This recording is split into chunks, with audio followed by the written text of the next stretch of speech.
Okay, in this episode, I'm going to talk about making the switch. And the switch is shorthand for something that happens for every young man who's married to a young woman. And it doesn't happen typically in the first few months of marriage, but at some point, sooner or later, you're going to have to figure out how to make the switch, which is that she is the thermostat by which you are happy. Okay, so that's what this video is going to be about. I want to say who I'm talking to. I'm talking to young Christian men who are husbands and young fathers. So if that's you, you're going to find interest in this video, hopefully. And if this is not you, then move along.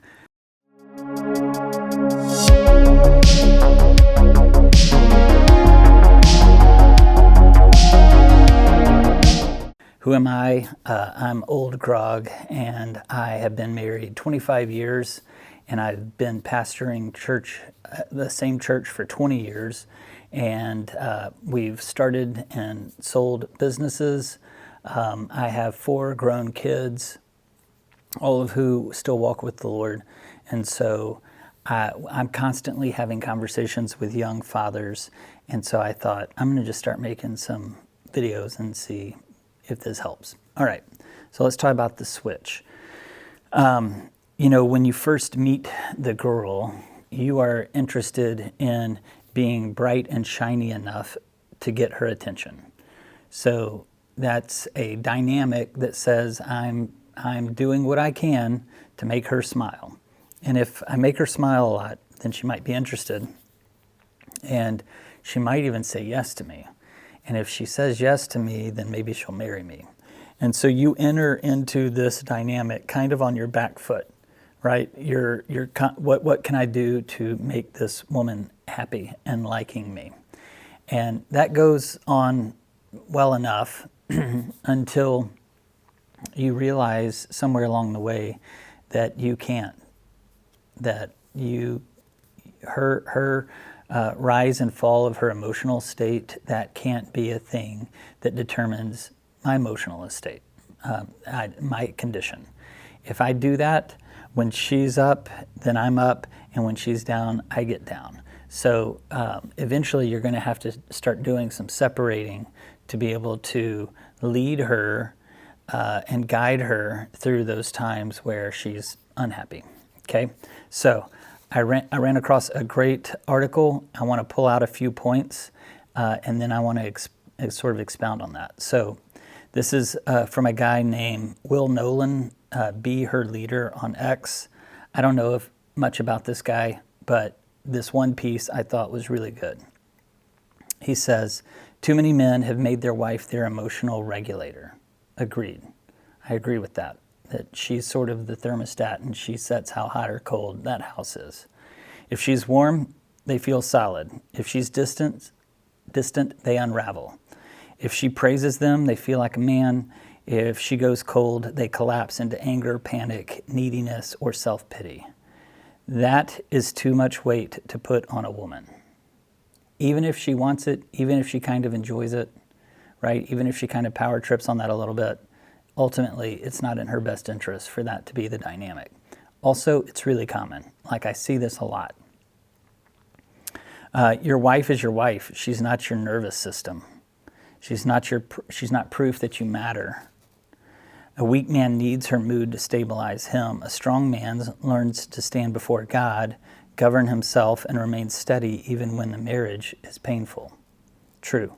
That does not mean becoming cold. It does not mean withdrawing. It does not mean pretending you don't care. It means you stop making her warmth the thing that holds you together. Okay? Here are a few key things that I jotted down. Staying calm, say true things, carry a load, love without panic or neediness, move the dynamic forward with patience, and suffer without crumbling under weight. A man who needs constant emotional affirmation from his wife will always put hidden pressure on her. She will feel it, and that pressure makes real closeness harder, not easier. Your peace cannot depend on whether she is smiling at you today I would also add whether you're getting enough sex or not. If your sense of yourself rises and falls with her mood, you are, simply put, too fragile. I was reminded of a saying that my grandfather used to say all the time, which was, you can get happy in the same clothes you got mad in. Which is, I'm putting enough distance between me and whoever I'm talking to that you can alter your emotional state so easily you don't even have to change clothes. Just, you got mad wearing those clothes, you don't even have to do anything. Just decide, I'm going to bring it down a notch. So, how are you going to acquire the inner fortitude to do this, to be this, to say this, to break a cycle or a pattern like that? Well, you're going to have to draw on the Lord, one. And He's going to have to be the one that you anchor down into, that your sense of self is connected to, that your identity is connected to. And He's well able to do that.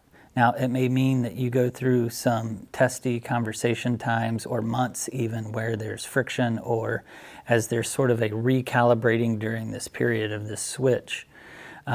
You're just going to have to lean on the Lord for that, and He's enough for you for that. So,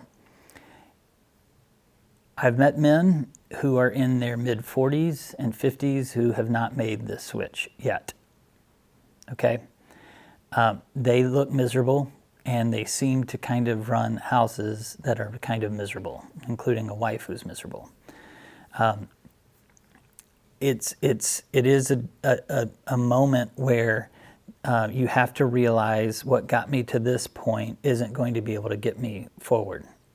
And so I find that most guys hit this in that first 5-year period of living with her on the day-to-day before they begin to realize, I can't be that sort of needy puppy that's there at all times wanting her to gratify and validate my world. So I hope that helps. Make the switch in that first year or two, and you'll do a lot better going forward. I would also just throw this out, that if you are unloading and unpacking all your emotional burden, weight, your fears, your frustrations, anxieties you have about work, if you're dumping that on your wife, that's not going to go very well. Okay? It doesn't mean that you withhold or that you're not truthful with your wife about kind of where you are. Be truthful. But dumping that emotional load on her because it feels better not to carry it yourself, that's a problem. That is a real problem. So don't do that either. Okay, take care.